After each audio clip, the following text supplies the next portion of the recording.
इसके बाद हम लोग प्रश्नावली 1.1 में ही प्रश्न क्रमांक 5 हल करेंगे, जिसमें दिया गया है यूक्लिड विभाजन प्रमेयिका का प्रयोग करके दर्शाइए कि किसी धनात्मक पूर्णांक का घन 9m प्लस 1 या 9m प्लस 8 के रूप का होता है।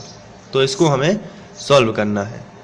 तो सबसे पहले तो हमें धनात्मक पूर्णांक दिया गया है और धनात्मक पूर्णांक का घन हमें घन करके सॉल्व करना है। तो मान लेते हैं कि धनात्मक पूर्णांक a है।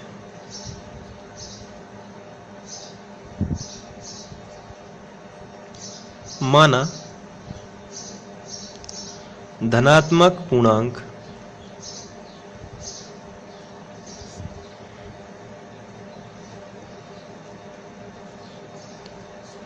a है, तो जब यदि धनात्मक पूर्णांक a है तो हम a में किसी संख्या से भाग देंगे। ये 9m प्लस 8 और 9m प्लस 1 लिखा हुआ है, लेकिन घन है तो ये कॉमन जो हमें निकालना है, यहाँ से पता चलता है कि हमें कॉमन क्या निकालना है। यहाँ पर हमें 9 9 और 9 तीनों जगह है, इसलिए हमें 9, लेकिन क्वेश्चन हमें 3 से ही करना है। तो हमें भाग किससे देना है? 3 से। जब हम 3 से भाग देंगे तो कोई भागफल आएगा q और कोई शेषफल आएगा r। तो इसमें अगर हम यूक्लिड विभाजन प्रमेयिका लगाएं तो किस तरीके से लगेगी? तो सबसे पहले तो हम लिखेंगे, माना धनात्मक पूर्णांक a है, तब यूक्लिड विभाजन प्रमेयिका से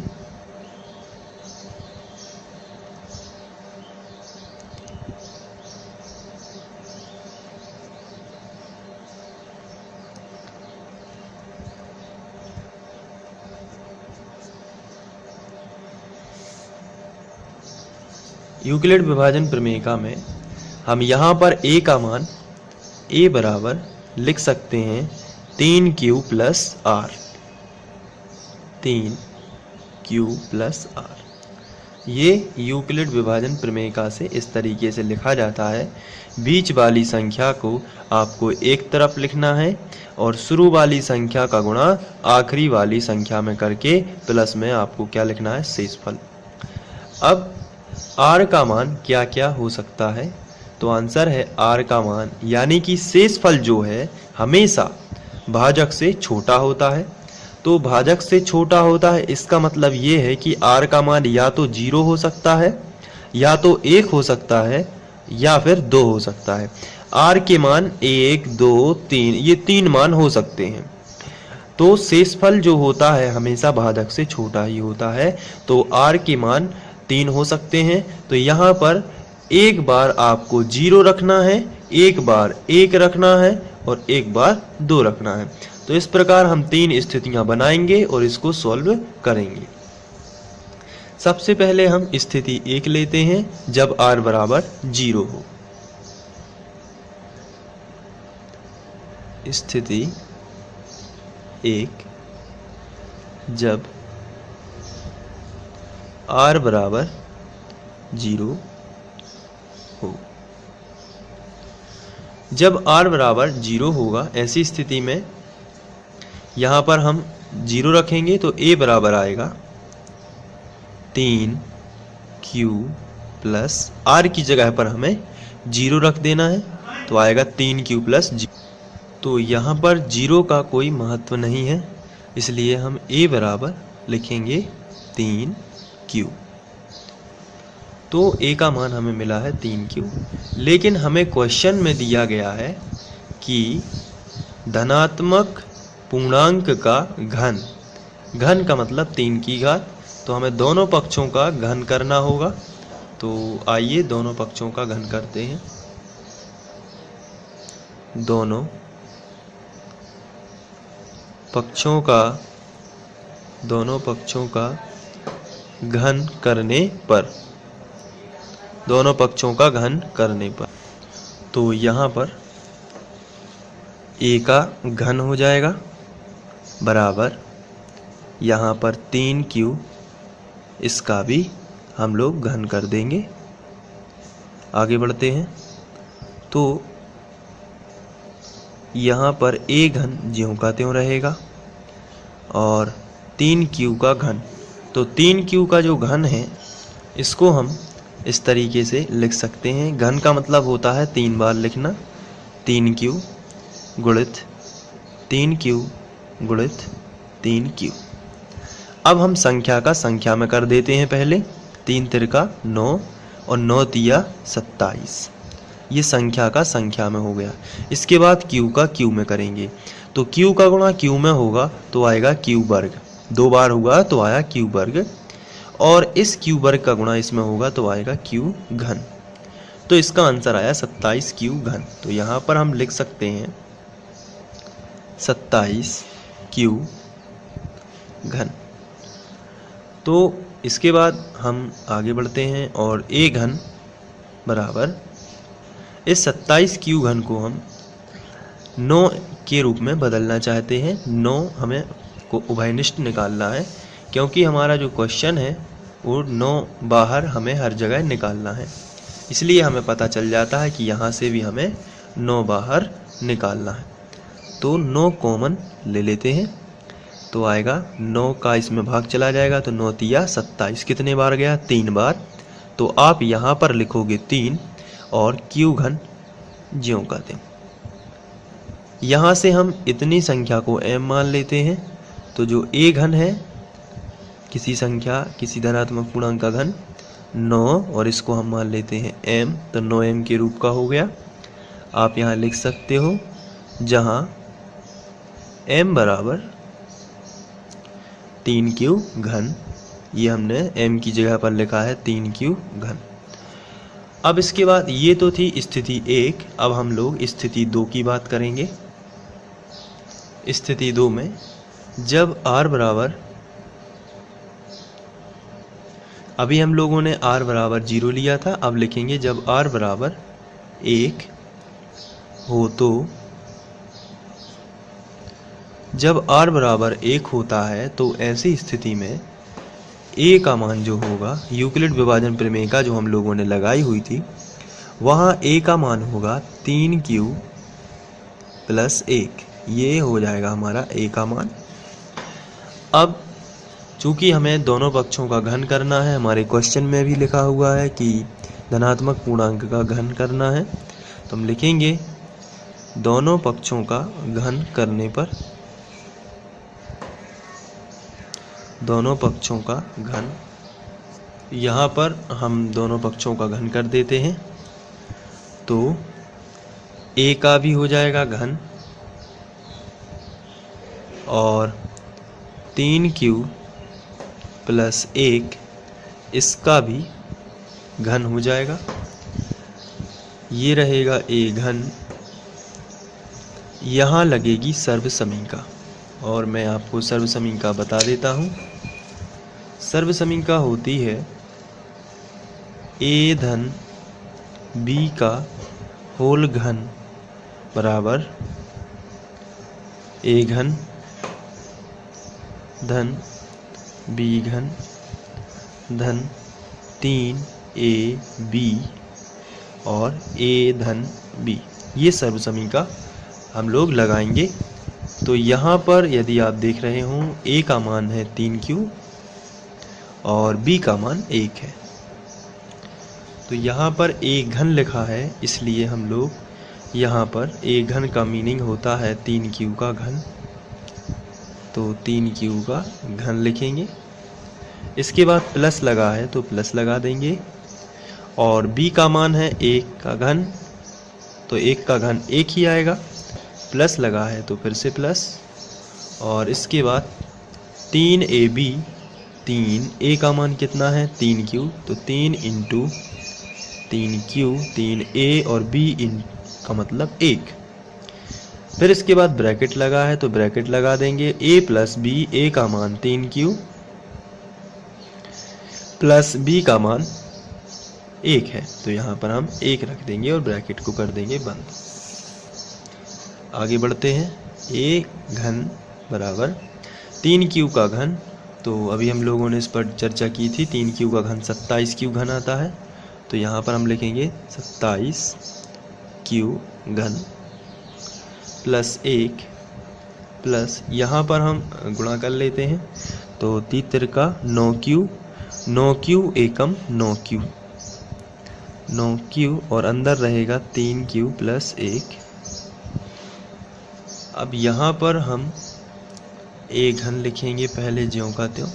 इन दोनों में से 9 कॉमन आ जाएगा, तो हम इन दोनों को एक साथ लिख लेते हैं और प्लस 1 को अलग लिख लेते हैं। तो 27 क्यू घन प्लस, अब यहाँ से 1 को छोड़ने के बाद हम यहाँ पर लिखेंगे 9 क्यू और ब्रैकेट में आएगा 3 क्यू प्लस 1 और इस जो प्लस 1 है इसको हम इस तरफ कर देते हैं। इसके बाद हम यहाँ पर q का गुणा भी कर सकते हैं आगे चल के, या अभी 9 उभयनिष्ठ ले सकते हैं। तो a घन बराबर हम यहाँ से 9 उभयनिष्ठ ले लेते हैं, 9 कॉमन ले लेते हैं, तो 9 का भाग 27 में चला जाएगा और ब्रैकेट में जो बचेगा उसको लिख लेते हैं। 9 तिया 27 3 बार गया, फिर इसके बाद भाग चला गया q घन ज्यों का त्यों, और इसके बाद 9 एकम 9 एक बार चला गया तो q ही बचा, तो प्लस में आएगा q और ब्रैकेट में जो बचा है उसको लिख लेते हैं। तो q का गुणा इसमें हम कर ही देते हैं, तो हो जाएगा 3 q वर्ग और q का गुणा इसमें होगा तो हो जाएगा q। अब यहाँ पर ब्रैकेट और ये प्लस 1, तो यहाँ पर हम आगे बढ़ के लिख लेते हैं q a घन बराबर 9, इसको इतने को हम m मान लेते हैं, तो 9m प्लस 1। यहाँ पर हम लिखेंगे जहाँ m बराबर 3 क्यू घन प्लस 3 क्यू वर्ग प्लस q। अब ये 9m प्लस 1 का भी हो गया किसी धनात्मक पूर्णांक का घन। अब हम लोग स्थिति नंबर 3 करेंगे। स्थिति नंबर 3 में जब r बराबर, इस बार हम लिखेंगे r बराबर 2 हो, तो जब r बराबर 2 होता है ऐसी स्थिति में जो a का मान है वो बदल जाएगा थोड़ा सा, और वो a का मान होगा 3q प्लस 2। अब ये r का मान हम लोगों ने बदल दिया है और r बराबर 2। अब हमें दोनों पक्षों का घन करना है, तो हम लिखेंगे दोनों पक्षों का घन करने पर, तो इसका भी घन कर देते हैं a घन और इसका भी घन करेंगे 3q प्लस 2 का घन। आगे बढ़ते हैं। a घन बराबर, यहाँ पर सर्वसमीका वही लगेगी जो मैंने आपको पहले बताई थी, मैं एक बार फिर से बता देता हूँ। सर्वसमीका है a धन b का घन बराबर a घन धन b घन धन 3ab और a प्लस b। चलिए इसको लगाते हैं। यहाँ पर a का मान 3q है लेकिन b का मान 2 हो जाएगा, तो इसी को हम राइट मान लेते हैं। और इसके मुताबिक a का घन यानी कि a का मान कितना है 3q, तो 3q का घन। फिर इसके बाद प्लस लगा है और प्लस b घन, तो यहाँ पर होगा प्लस b का मान देख लीजिए कितना है 2 यहाँ पर, तो 2 का हो जाएगा घन, प्लस 3ab 3 इंटू a का मान 3q इंटू b का मान 2।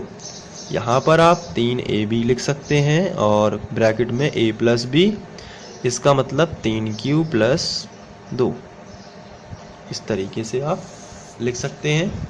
आगे बढ़ते हैं तो आ जाएगा a घन बराबर, यहाँ पर आएगा 9 तिया 27 क्यू घन, इसको हम कर चुके हैं, प्लस यहाँ आएगा 2 का 3 बार हो जाएगा, 2 गुणित 2 गुणित 2 यानी कि 8, प्लस यहाँ पर देख लीजिए 3 तिरका 9 9 दूनी 18 क्यू और ब्रैकेट में आएगा 3q प्लस 2। अब यहाँ पर हम a घन लिखने के बाद इसमें से दोनों में से कॉमन आ जाएगा और दोनों कॉमन में से हम लिखेंगे 27 क्यू घन प्लस 18 है क्यू और 3Q प्लस 2 और ये जो 8 है इसको हम इस तरफ लिख सकते हैं। अब हम कॉमन निकाल लेंगे यहाँ से, तो a घन बराबर 27 यहाँ है तो दोनों में 9 कॉमन आ जाएगा, तो 9 कॉमन निकालने से यहाँ बचेगा ब्रैकेट में 9 तिया 27 यानी कि 3 बार चला गया भाग, और q घन ज्यों का त्यों प्लस 9 दूनी 18 यानी कि 2 बार चला गया, और q का गुणा इसमें कर देते हैं तो ये ब्रैकेट में 3 दूनी 6 हो जाएगा सबसे पहले तो, और या फिर अभी गुणा नहीं करते हैं, थोड़ी देर बाद गुणा कर देते हैं, तो q और q का q में तो कर देते हैं 3 दूनी 6 q स्क्वायर और प्लस q का गुणा 2 में होगा तो आएगा 2q और प्लस में आएगा 8। तो यहाँ पर आप फिर से समझ लीजिए 9 दूनी 18 यहाँ आया 2 लेकिन 3 से गुणा हो गया तो आ गया 3 दूनी 6 डायरेक्ट में, और q का q में q स्क्वायर।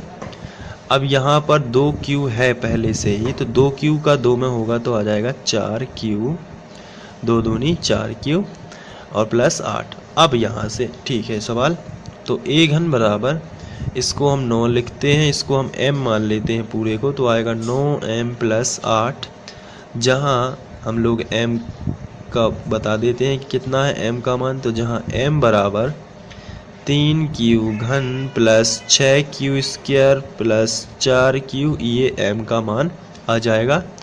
और इस तरीके से हम देखते हैं कि a के हमें 3 मान मिले हैं। पहला मान हमें a का मिला था 9m, दूसरा a घन जो मिला था वो 9m मिला था, दूसरा जो हमें a घन मिला था वो मिला था 9m प्लस 1, और थर्ड जो हमें मिल रहा है a घन बराबर 9m प्लस 8। तो अतः किसी धनात्मक पूर्णांक का जो घन है वो इन तीनों रूपों का होता है। इस तरीके से आप ये कर सकते हैं।